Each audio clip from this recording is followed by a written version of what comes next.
Okay so আমরা আজকে তোমাদের যে রাইটিংটা করেছো সেটার উপর আমরা রিভিউ করছি যে আসলে রাইটিংয়ের স্টুডেন্টদের একটা কমন প্রবলেমস সেটা হচ্ছে যেমন এখানে লিখেছে আমাদের একজন স্টুডেন্ট আকাশ হ্যাভ গন গন ঠিক আছে বাট জিটা আসলে হ্যাঙ্গিং হবে ওকে ইট লাইক দিস হ্যাঙ্গিং জি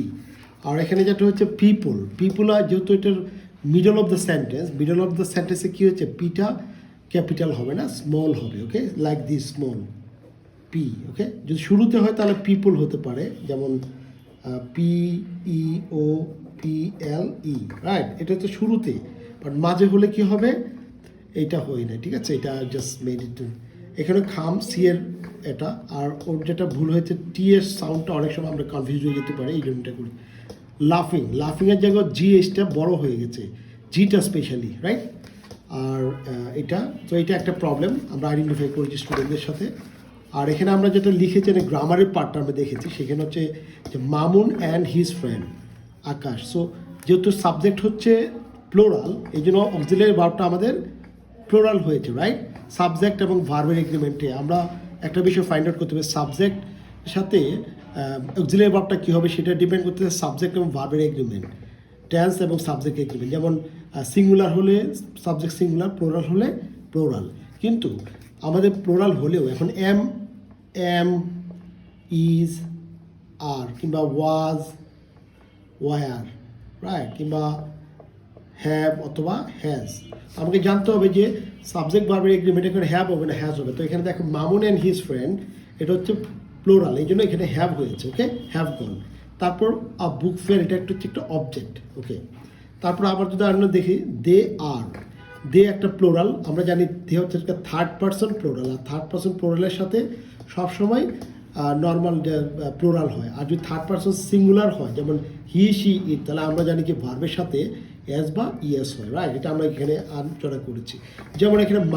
মামুন হচ্ছে একটা নেম রাইট এটা থার্ড পারসন নেম এই জন্য মামুনের সাথে ইন্ট্রোডিউস করেছি অ্যাস যোগ করেছি right the introduce as right তারপরে যে যেমন আরেকটা বিষয় আকাশ ক্যানট হিয়ার এটা হচ্ছে যে মডেল অক্সিলারি ভার্ব যেটা আছে after modal auxiliary verbs principal verb always based from মানে হিয়ার থাকবে এটা হচ্ছে তোমার প্রেজেন্ট ইনডিফিনিট ওকে ইনডিফিনিট টেন্স যেটা হয় এটা হবে এটা কিন্তু আমাদের একটা প্রবলেম আমরা আইডেন্টিফাই করেছি এখন ওখান থেকে আমরা যেটা করেছি আবার তাদেরকে আমি রিভিউ করতে দিয়েছি রিভিউ করে দেখি তারা কি করেছে রাইট তাদের কারেকশানগুলো ঠিক আছে কিনা আমরা এটা কি দেখবো দেখলে আমাদের পার্ট শেষ হয়ে যাবে রিভিউ দেখো এখানে লিখেছে যে বুলবুল রাইট বুলবুল কালেক্টস রাইট কালেক্টে কী হচ্ছে যে থার্ড পারসন একটা ভার্বস এখন সেটা ভার্বের সাথে অ্যাস হয়েছে ওকে অ্যাস তাহলে কি Bulbul collects rubbish from the Shankar area Dhaka okay fine every morning এটা একটা ফ্রেজ হি ওয়াকস দেখো এটা হি এর সাথে কী হয়েছে ওয়াকস হয়েছে রাইট কেন ওয়াকস হয়েছে কারণ এটা একটা থার্ড পারসন এই জন্য এখানে অ্যাস হয়েছে alright and at 5 o'clock and walks along আবার দেখো এটা একটা ভার্বের সাথে যেহেতু সাবজেক্ট হচ্ছে হি এই জন্য এখানেও কিন্তু অ্যাস হয়েছে রাইট অ্যাস হয়েছে along with the street and Shankar to collect the rubbish তারপরে এখানে আসো পিপুল অফ দ্য শঙ্কর এই যে পিপুল এটা কি প্লোরাল না ইটস আ প্লোরাল আমাদের কিন্তু সাবজেক্ট ভার্বটা আগে ফাইন্ড আউট করতে হবে সাবজেক্ট হচ্ছে প্লোরাল ও শঙ্কর এই যে পুট দিয়েছো দেখছো পুটস দাও নাই পুট দিয়েছো তার মানে এটা হচ্ছে কি শুধু পুট লিখেছো এবং এটা সাবজেক্ট ভার্ব সাবজেক্ট যদি প্লোরাল হয় তাহলে ভার্বও কী হবে প্লোরাল হবে রাইট প্লোরাল যেটা তুমি এনে করেছো ফাইন গুড অ্যান্ড বিনস তারপর হচ্ছে কি বিনস অ্যান্ড লিভ এই যে দেখো লিভ দেম এই যে লিভ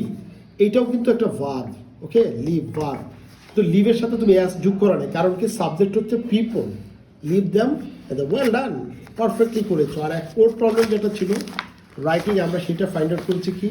যে বুলবুল কালেক্ট এগেইন দেখো দ্যাট প্রবলেম তুমি যে কালেক্ট লিখেছো যে কালেক্টটা তো আসলে সিটা ছোটো হবে এটা ক্যাপিটাল হবে এখানে বড় রাইট এই জিনিস আমাদের অনেকেই এটা করে rubbish the Shankar area in Dhaka every morning he works good up এই যে আপটা পিটা বড় হয়ে গেছে পিটা হবে নিচের দিকে hanging okay at 5 o'clock okay he works along the street of Shankar and এই যে কালেক্ট তোমার ঠিক আছে রাবিশ পিপুল শুরুতে দিয়েছো পিটা বড় দিয়েছো পরে ছোট, oh well done, perfectly you did it. আবার পুট তুমি বড় হাতে দিয়ে দিয়েছো, দেখছো দ্য প্রবলেম। পুটটাকে তোমাকে লিখতে হবে put, okay, in the plastic bags and that's, but you did well. তোমরা অল্প সময়ের মধ্যে অনেক কিছু শিখে ফেলেছো। আশা করি এটা ভিডিওটা অনেকে কাজে লাগবে, যারা এটা নিয়ে প্রবলেম হচ্ছে, they will be find it. Thank you very much.